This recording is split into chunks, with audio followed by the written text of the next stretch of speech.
Apple just launched a digital ID, or they announced that they are launching a digital ID. They say eventually this is going to be like your passport on your cell phone. So we're getting some details about this, and whether it's like a great thing that we should all kind of embrace, or maybe it's another way of invading our privacy. From tech reporter Eben Brown, thank you so much for joining me. Good to be back with you. Okay, so Apple is always coming out with new things for us to wrap our brains around every couple of months, if that. Tell me, first, let's just talk about the actual announcement of what's coming out. Certainly. So this is something that Apple fans have been asking for quite some time, and that is to have true digital ID stored on the Apple iPhone within the wallet, also having it work, on the Apple Watch. And Apple's finally doing it. Now, it's something that Google has done as well in the Google Wallet. So Samsung users, Android users have been able to have some of this functionality for quite some time. Apple had been lagging in this, but they have finally added it, and it is working with a handful of states. I'm sorry to say Illinois is not one of them. Neither is Florida, from where I'm speaking to you from. But one of the things you can do with it, which is good for everyone, is your U.S. passport. It is workable with the Apple Digital ID. So you go into the Apple Wallet, you add as if you were adding a card, and it gives you an option to add an ID card and select the one you want to add. If you want to add your U.S. passport, if you want to add one of the IDs, driver licenses or non-driver IDs from one of the states that is listed, you go ahead and do it. I added my passport just last night to my brand new, by the way, Apple iPhone 17 Pro Max, and it worked pretty well. What you do is you end up taking a picture of the picture card of the ID, the front page of the in this case the passport. It'll ask you for some extra photos of yourself, so it can verify that it is in fact you. And then after a few moments, it does that, and now your ID is stored in your Apple Wallet. So if I were to go take a flight up to see you in Chicago, and I were going through TSA, I wouldn't have to get out my license or my passport. I could just tap my phone at TSA, and that would verify my identity. Now, it only works domestically. You can't use it for flying internationally yet, and you can't use it in any kind of land crossing for international borders. So if you're driving up to Canada or you're driving down to Mexico, you can't use it at the border. But for flying domestically, this is an option for you. So Apple says that this is going to be encrypted, meaning that they wouldn't be able to see when you displayed your ID or the data that you presented.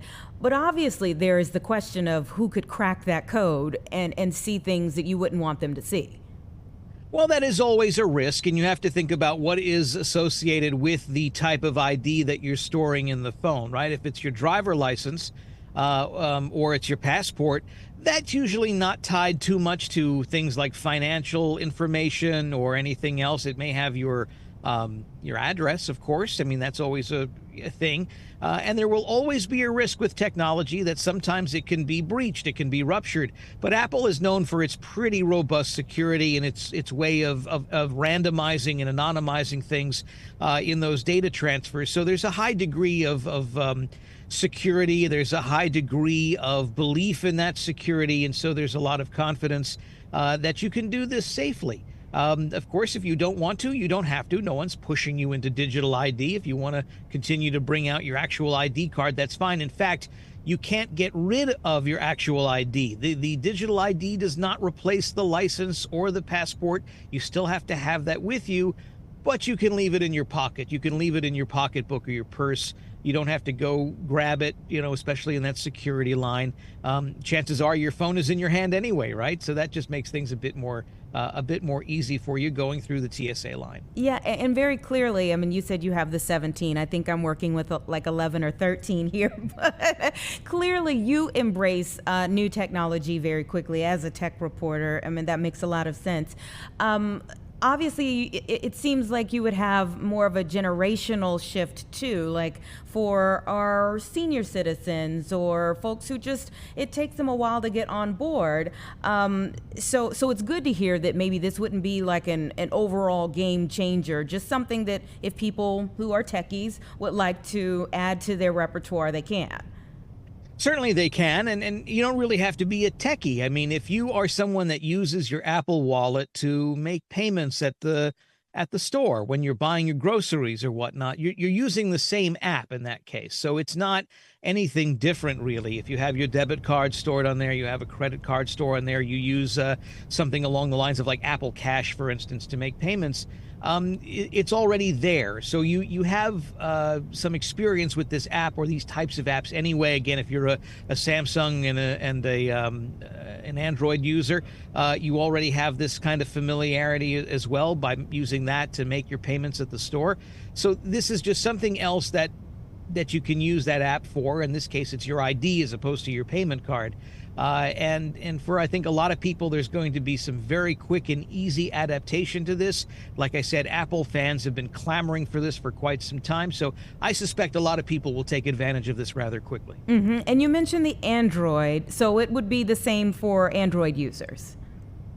Certainly. I mean, Android is a Google product. There's the Google Wallet. It has the capability for handling IDs like passports and, again, some state-issued IDs like driver licenses, depending upon the state.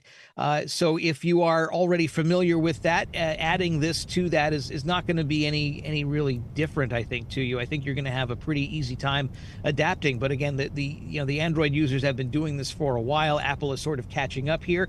But it's just the new way of doing things. We are moving further and further into the digital only space or digital focus space, and more people want this kind of stuff. They want to have all of their things in just that little small box that they're carrying, and that they can tap it or whatnot. And in some cases, they can even use a wearable, a watch, for instance. This has the Apple Wallet on it as well, and I can just pull up the ID and tap that instead of even bringing out my phone. My phone can stay in my wallet, it can stay in my bag, whatever the case is at TSA. I already use the watch to pay, like I said, for groceries. I'm checking out at the grocery store. I tap the watch to the little payment, the same thing where you would swipe a card, and the payment goes through. It doesn't really have a problem, and I think more and more people are going to go with that. Yes, there's a slower adaptation of technology, I think, for older people, because they're set in their ways, and they may find some of this new stuff a little daunting. But that's where the grandkids come in, and they show you how to use it, and then you see how easy it is. Christmas is coming. Yeah. Okay. Do you think all IDs are moving to this? I think more and more IDs will move to this as people demand it. Like I said, Illinois doesn't have it yet, but if people really demand it, they should start calling up and bothering their state senators and whatnot, and work on this. Make sure they can get this done, because it is the way of the future. There are some states that have their own app. Florida, where I'm in, tried having their own standalone app for digital ID. It didn't quite work, so they abandoned it. But I imagine that they would try to adapt to these standards for the popular mobile brands, whether it's Apple or whether it's Android. I think one of the concerns too would be, well, what happens if you lose it? Like, if you lose your phone or it's stolen. So lost or stolen phones. What happens then if all of your IDs are on them? Well, that's a great question, and I have a little bit of experience with that, because just a few weeks ago, I lost my phone. I don't know where it went. I put it down somewhere while I was out. I got home. It wasn't there, right? And I said, my goodness, what am I going to do? So those cards that are already stored in the wallet apps are very secured. No one can just simply use it because they found your phone. First of all, you should have a lock code or a biometric on your phone anyway, like a Face ID type of thing, right? So if you leave the phone lying around, someone else picks it up, they can't get into the phone because they don't have your face or they don't have your fingerprint and they don't have your code, right? Use 4 or 6 digits, whatever it may be.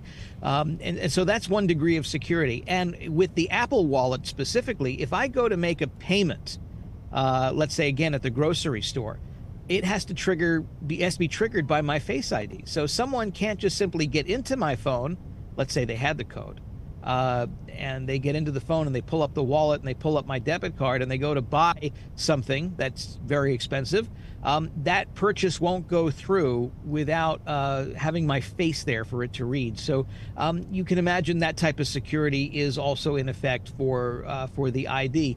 And I mean, what really are they going to do with it other than to try to travel anyway, or I guess maybe prove that they're 21 at the bar or something. But it's it's not the ID. I have a high degree of safety feeling with it. I think it's going to be very safe. And Apple says they're rolling this out first at TSA checkpoints or domestic travel in 250 airports across the country. Do you think eventually we'll go well beyond airports to other types of businesses? Oh, I think so. I think if any place where you may need to verify your identity in person, this is going to be a way to do that. It could also become available to other travel. I mean, for instance, TSA is also manning the security lines at seaports, for instance. So if you're going on a cruise, obviously you're going to want that kind of functionality there too. But this will just be another way of being able to prove your identity when you're in person, and you need to show some ID for something. Maybe, by the way, dare I say it, for voting. Right? It was definitely on top of my mind when we were talking about it, for sure.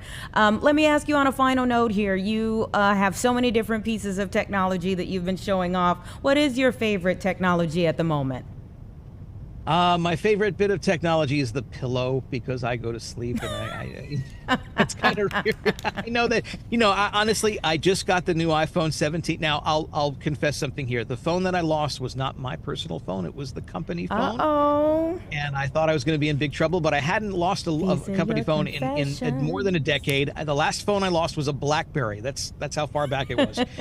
So they were very nice. They did reissue me, in this case, an iPhone 15, which is very nice of them. And it works very well. But my personal phone, which happened to have been a iPhone 13 Pro Max, it was showing its age. This is also the last year. I think you can trade in the 13s to get some kind of a cash deal with the carrier where you can, get a cheaper deal on the new phone. So I figured now would be a good time. Plus, it wasn't really holding a good battery charge anymore. So I figured, the gods are telling me get a new phone. So I went and got the new iPhone. I love the color. I will say I do love this orange. I do have a plastic clear case on it because I like to protect it. And the screen is a little bigger. The camera is really cool. It takes spatial photos, which are really nice because it's like a 3D type of thing. You can actually see 3D images within those pictures. And besides from that, I just like the fact that it's it can also use satellite technology to send a text message if it's out of range of a cell tower, which is pretty neat. That's also part of the future. Some of these satellite companies like SpaceX, like AST Space Mobile, are operating on many of the same frequencies that the ground-based cell towers are using. So what they're finding is that the phone you already have may have some satellite connectivity that can be helpful to you, especially if you go to areas that may be outside of the cell phone network. There are still dead spots in this country, believe it or not. Very remote areas, but you might still find them.